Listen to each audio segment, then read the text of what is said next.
Please guys मुझे follow कीजिए, subscribe कीजिए, बेल आइकन जरूर दबाइए। प्रारंभ हो जाएगा। जो माताएं श्रावण के सोमवार का व्रत करती हैं वो पशुपति व्रत मत करना। जो श्रावण के सोमवार का व्रत नहीं करती हैं वो पशुपति व्रत कर सकती हैं, उनको पशुपति व्रत करने का मना नहीं।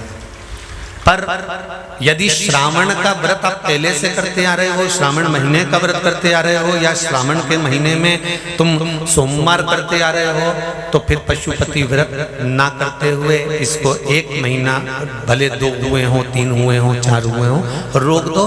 फिर अगला जब श्रावण पूर्ण हो जाए फिर जो सोमवार आए फिर चालू कर दो। पर अगर श्रावण का व्रत करते हो तो, और अगर श्रावण का व्रत नहीं करते हो तो पशुपति व्रत चालू है, मना नहीं।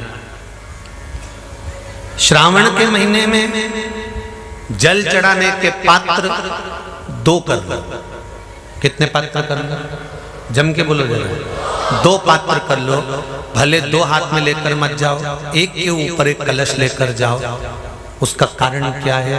शंकर भगवान ने मां पार्वती के सम्मुख में गंगा का आवाहन करा था। तो गंगा जी ने आकर पूछा था, स्वामी जब पार्वती आपके नजदीक में विराजमान है तो मुझे बुलाने का कारण क्या था?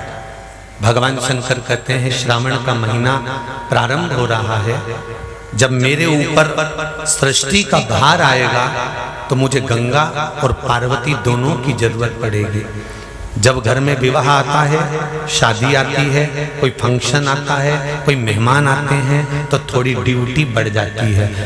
रोज 8 बजे उठते हो, पर शादी रहती है तो कितनी बजे उठना पड़ता है? सुबह 6 बजे 7।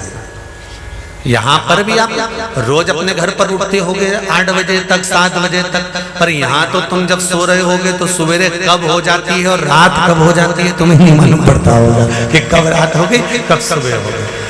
लोग ढोलक पीते पीते पीते पीते 11, 12, 1 और तुम्हारी लग गई झपकी और बज गई 3:30, सब लग गए लाइन में नहाने और तुम भी भागी जल्दी से नहाने। अब नहाने भी कहाँ जाएं? तो माता इतनी चतुर, उन्हें का बरसती हो रही है जल की। भगवान भी सोच समझ के पानी गिराता था, 3 बजे से गिराना चालू करता था 6 बजे तक। उस बीच में भगवान को भी मालूम है मिश्रा जी कहाँ से नल लाएगा, इसलिए उन्होंने चारों तरफ से पानी गिराया और तो नहाना के अंदर। बोलो सही है कि गलत है?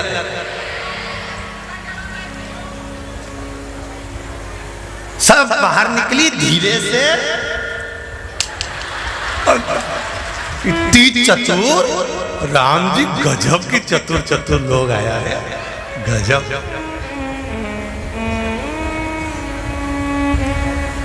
पर एक बात कहूंगा, दिल लेकर आए हो, मेरा महादेव भी तुमको दिल से लुटाएगा, ये पक्का है। दिल लेकर आयो। कल हम जब आप लोगों से मिलने, हमारा नियम है, जो हम जहाँ भी कथा भी करते हैं, चाहे रायसेन करी हो, चाहे सागर करी हो, चाहे जहाँ कथा करते हैं वहाँ रात में जो लोग रुकते हैं उनसे प्रयास रहता है कि थोड़ा मिले।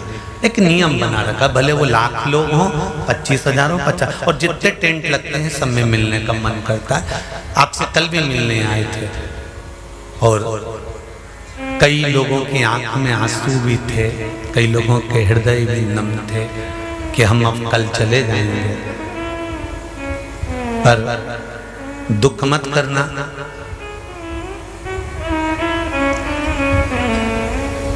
दूसरा कोई स्थान हो वहां से जाओ तो वापिस आने की गारंटी है कि नहीं है, पर यहाँ तो सील और ठप्पे लगाकर भेजता है कि वापिस बुला लाएगा। तो फिर क्या दिक्कत? उसकी आराधना मात्र करिए।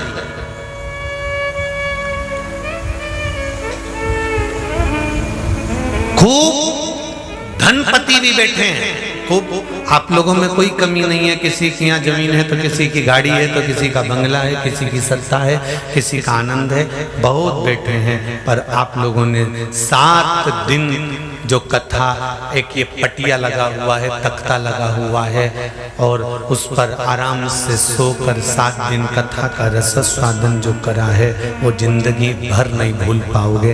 बाबा इतना देगा कि आप लोग उसकी कृपा ही बरसती है।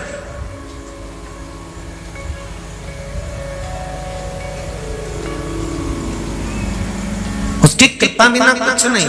तेरी कृपा बिना न हिले एक भी अणु, लेते श्वास तेरी कृपा से तनो तनो। बाबा की कृपा होती है तो आना होता है।